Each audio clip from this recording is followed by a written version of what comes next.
क्या आपको लगता है कि पुश्तैनी जमीन सिर्फ बेटों की होती है, या फिर बैंक और घर में जिसका नाम नॉमिनी लिस्ट में है वही असली मालिक बन जाता है?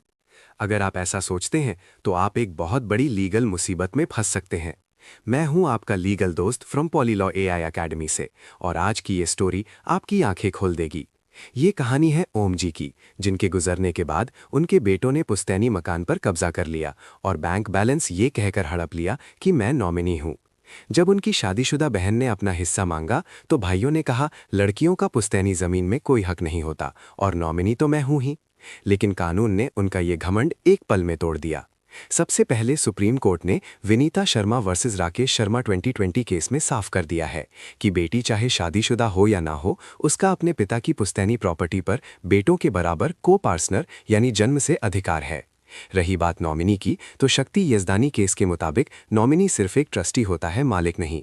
नॉमिनी का काम सिर्फ प्रॉपर्टी संभालना है, जब तक वो असली लीगल एयर्स यानी वारिसों में बराबर बांटी ना जाए। ओम जी की बेटी ने कोर्ट में केस किया और अपना पूरा हक वापस लिया। याद रखिए, कानून बेटियों को बराबर का हिस्सेदार मानता है और नॉमिनी को सिर्फ एक रक्षक। कानून बेटियों को बोझ नहीं, बराबर का हिस्सेदार मानता है। अपने परिवार में लीगल डिस्प्यूट्स बचाने के लिए कानून को समझना जरूरी है। ऐसी ही जानकारी के लिए जुड़े रहिए पॉलीलॉ एआई एकेडमी से, क्योंकि कानून की जानकारी ही आपकी असली ढाल है।